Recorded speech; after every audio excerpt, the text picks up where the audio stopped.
Olá, meus irmãos, graça e paz. Eu sou o pastor Jackson e hoje eu quero falar um pouco sobre a vida de Agostinho de Hipona, sua vida e obra.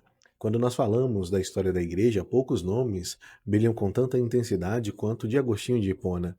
Depois do apóstolo Paulo, nenhum outro teólogo influenciou tanto o cristianismo ocidental como Agostinho.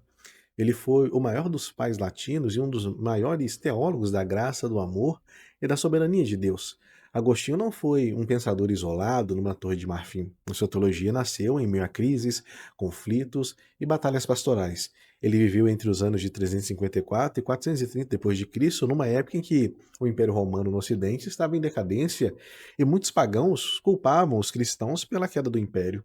Mas antes de ser bispo, ele foi um jovem inquieto, rebelde, intelectualmente brilhante e espiritualmente perdido. Agostinho nasceu em Tagastes, no norte da África.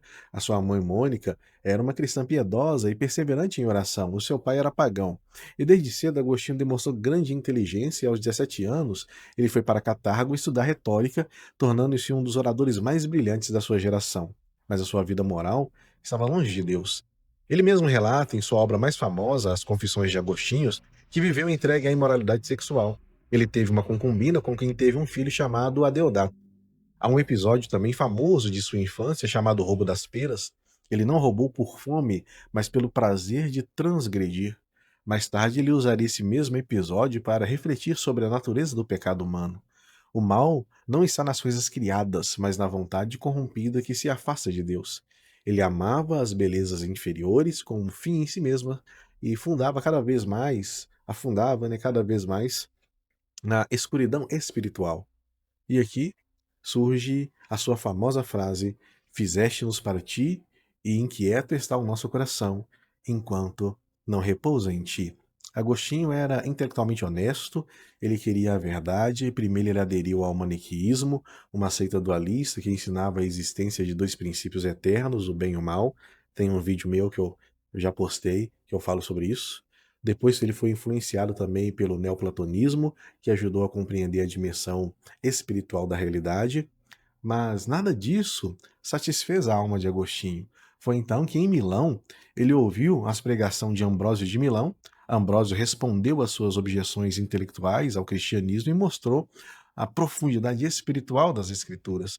Mas ainda, Agostinho enfrentava uma batalha interior. Agostinho queria Deus, mas não queria abandonar os seus pecados. Ele orava: Senhor, dá-me castidade, mas não ainda. Até que chegou um momento decisivo. Em seu relato nas Confissões de Agostinho, Agostinho descreve um momento dramático em que estava num jardim e ele estava em profunda angústia espiritual. Então ele ouviu uma voz de uma criança dizendo Toma e lede, que significa toma e lê.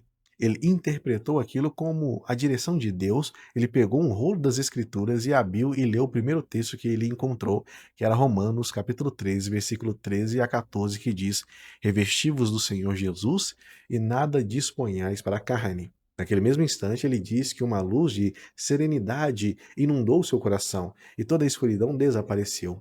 Ali não foi apenas uma decisão moral, foi a obra soberana da graça de Deus. Agostinho compreendeu que a sua salvação não era fruto de seu livre-arbítrio autônomo, mas da intervenção graciosa de Deus. Ele escreveu depois: Onde estava o meu livre-arbítrio? De que profundo recesso tu chamaste a minha vontade? Aqui nasce um dos grandes pilares da sua teologia, a doutrina da graça soberana. Depois da sua conversão, Agostinho abandonou a sua carreira secular, tornou-se presbítero e depois bispo da cidade de Hipona. Como bispo, ele enfrentou grandes heresias, por exemplo, o donatismo, que defendia uma igreja pura baseada na perfeição moral dos seus líderes, o pelagianismo, que negava o pecado original e ensinava que o homem podia obedecer a Deus sem a graça transformadora. E contra Pelágio, Agostinho defendeu com firmeza que o homem está espiritualmente morto em seus pecados. A graça é necessária não apenas para ajudar, mas para regenerar. A salvação é dom de Deus do começo ao fim. A sua teologia influenciaria profundamente a reforma protestante mais de 1000 anos depois. Agostinho também foi um dos maiores teólogos do amor cristão. Ele ensinava que toda a lei de Deus se resume no amor, o amor a Deus e amor ao próximo. Citando 1 Coríntios 1,5, ele afirmava: o alvo da instrução é um amor que procede de um coração puro. Mas ele fazia uma distinção fundamental. Amar corretamente é amar as coisas em Deus. Se você ama a criação sem amar a Cristo, seu amor se torna idolatria. Mas se você ama todas as coisas em Deus, o seu amor se ordena corretamente. Ele também desenvolveu uma belíssima explicação da Trindade. O Pai é o amante, o Filho é o amado e o Espírito Santo é o amor que procede entre ambos. Quando Roma ela foi saqueada em 410 d.C., muitos culparam os cristãos. Agostinho, então, escreveu a sua obra monumental chamada A Cidade de Deus, que você pode procurar depois para comprar e fazer essa leitura que é maravilhosa. Na Cidade de Deus, Agostinho explica que existem duas cidades: a cidade dos homens, fundadas no amor próprio, e a cidade de Deus, fundada no amor de Deus. A história humana é o conflito entre esses dois amores. O império pode cair, as estruturas políticas podem ruir, mas a cidade de Deus permanece para sempre. Agostinho ensinava algo profundo sobre bens temporais e bens eternos. Os bens temporais diminuem depois de que possuímos. Os bens eternos, eles aumentam à medida em que nós nos aproximamos dos bens eternos.